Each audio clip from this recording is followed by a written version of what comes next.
وَلَقَدْ يَسَّرْنَا الْقُرْآنَ لِلذِّكْرِ فَهَلْ مِن مُّدَّكِرٍ۔ آج انشاءاللہ تعالی ہم سورۃ الانعام کی آیت نمبر 11 سے لے کر 13 تک پڑھتے ہیں اور اس کو سمجھنے کی کوشش کرتے ہیں۔ اعوذ باللہ من الشیطان الرجیم، بسم اللہ الرحمن الرحیم۔ قل سیروا فی الارض ثم انظروا کیف کان عاقبۃ المکذبین۔ قل آپ کہہ دیجئے، سیرو تم سیر کرو، فی الارض زمین میں، یعنی ملک کی سیر و سیاحت اور تباہ شدہ اقوام کے آثار کا ملاحظہ کرنے کے بعد اگر نظر عبرت سے واقعات ماضیہ کو دیکھو گے تو انبیاء علیہم السلام کی تکذیب کرنے والی قوم کا جو انجام دنیا میں ہوا وہ صاف نظر آ جائے گا۔ اسی سے قیاس کر لو کہ جب تکذیب کرنے والوں کا یہ حشر ہوا تو استہزاء کرنے والوں کا کیا حشر ہوگا۔ ثم پھر انظروا تم دیکھو، کیف کان کیسا ہوا، عاقبت انجام، المکذبین حق کو جھٹلانے والوں کا۔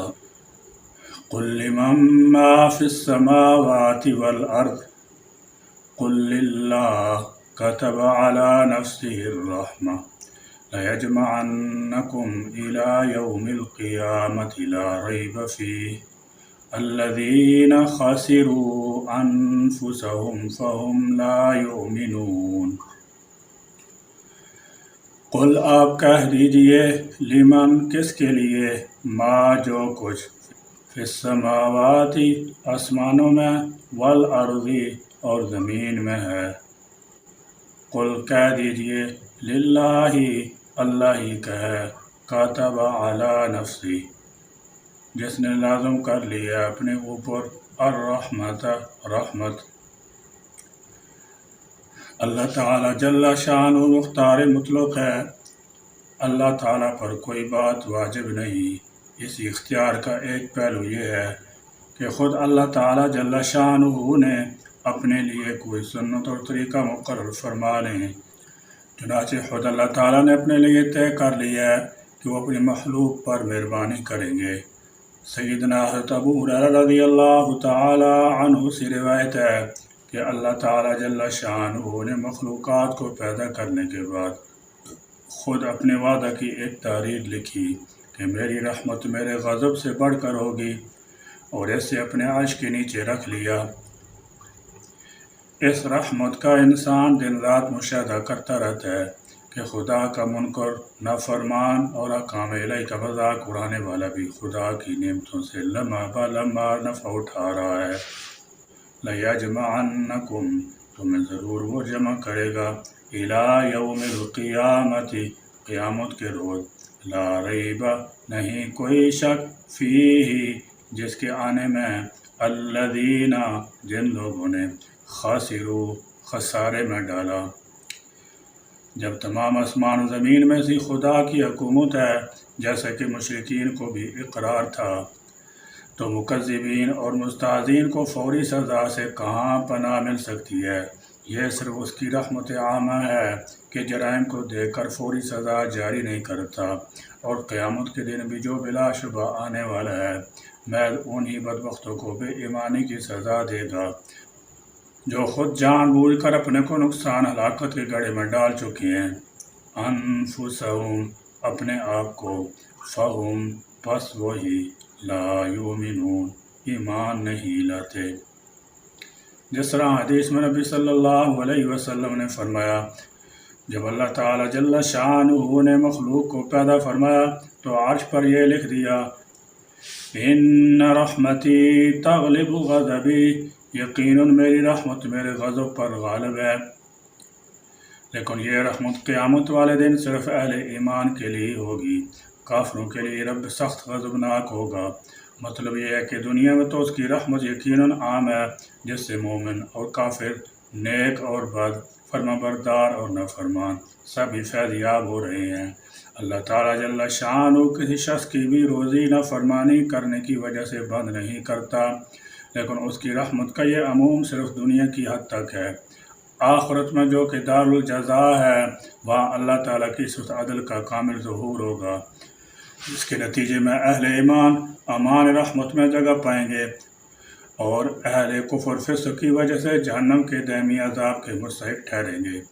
اس لیے قرآن میں فرمایا گیا ہے وَرَحْمَتِي وَسِعَتْ كُلَّ شَيْءٍ فَسَأَكْتُبُهَا لِلَّذِينَ يَتَّقُونَ وَيُؤْتُونَ الزَّكَاةَ وَالَّذِينَ هُمْ بِآيَاتِنَا يُؤْمِنُونَ۔ اور میری رحمت تمام اشیاء پر محیط ہے، تو وہ رحمت ان لوگوں کے نام ضرور لکھوں گا جو اللہ تعالیٰ جل شانہ سے ڈرتے ہیں اور زکوٰۃ دیتے ہیں اور جو ہماری آیتوں پر ایمان لاتے ہیں۔ وَلَهُ مَا سَكَنَ فِي اللَّيْلِ وَالنَّهَارِ وَهُوَ السَّمِيعُ الْعَلِيمُ۔ وَلَهُ اور اسی کا ہے، ما سکنا سکون کرتا ہے، وَلَهُ مَا سَكَنَ فِي اللَّيْلِ وَالنَّهَارِ میں زمانہ کے اعتبار سے تعمیم ہے، یعنی ہر جگہ اور ہر وقت اسی کی حکومت اور قبضہ اقتدار ہے۔ ہر وہ چیز جو رات میں یا دن میں آرام سے زندگی بسر کرتی ہے اور کتنے معلوم نامعلوم دشمنوں سے مامون و محفوظ رہتی ہے، یہ اسی کی رحمت کاملہ کے آثار میں سے ہے۔ مفسرین کرام رحمۃ اللہ علیہ بیان کرتے ہیں کہ کائنات میں حرکت کی نسبت سکون کی مقدار زیادہ ہے۔ ساکن چیز تو بہرحال ساکن ہے، مگر متحرک چیز بھی بالآخر کسی نہ کسی مدت کے بعد ساکن ہو جاتی ہے۔ ہر جاندار چیز جو دنیا میں حرکت کر رہی ہے، وہ آخر کار موت سے ہمکنار ہو کر ساکن ہو جائے گی، حتیٰ کہ سیاروں ستاروں جیسی بڑی بڑی متحرک چیزیں بھی ایک مقرر مدت کے بعد ساکن ہو جائیں گی۔ تو فرماتے ہیں کہ یہاں پر سکون کا ذکر اس لیے کیا گیا ہے کہ آخر کار ہر چیز کو ایک نہ ایک دن ساکن ہی بن جانا ہے۔ تاہم ہر چیز خاص ساکن ہے یا متحرک، اس کا خالق و مالک اللہ تعالیٰ جل شانہ ہی ہے۔ ہر چیز اسی کے قبضہ قدرت میں ہے۔ نیز وہو السمیع العلیم، وہ ہر چیز کو سننے والا اور ہر چیز کو جاننے والا ہے۔ وہ لطیف سے لطیف چیز کی حرکت اور آواز کو سنتا ہے، اور کوئی چیز اس کے احاطہ علم سے باہر نہیں، یعنی وہی ہے جو دن کے شور و غل اور رات کے اندھیرے اور سناٹے میں ہر ایک کی پکار سنتا ہے اور سب کی حوائج ضروریات کو بخوبی جانتا ہے۔ پھر تم ہی بتاؤ کہ ایسے پروردگار کو چھوڑ کر کسی اور سے مدد طلب کرنا کہاں تک موزوں ہوگا۔ فی اللیل رات میں، والنہار اور جو حرکت کرتا ہے دن میں، وہوا اور وہ السمیع خوب سننے والا، العلیم خوب جاننے والا ہے۔ ان آیات میں ایمان اور کفر کا نقشہ بڑے آسان اور واضح طریقہ سے بیان کر دیا گیا ہے، اور دنیا اور آخرت میں نجات حاصل کرنے کے رہنما اصول بھی بتا دیے گئے ہیں۔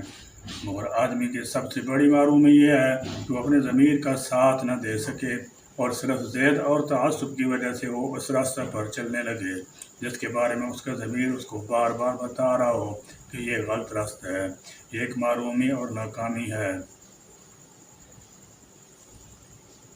انسان کے لیے، مگر شیطان اس کو یہی یقین دلاتا رہتا ہے کہ یہی تمہاری کامیابی ہے، حالانکہ وہ خود کو ہلاکت، ناکامی اور ظلم کی طرف لے جا رہا ہوتا ہے۔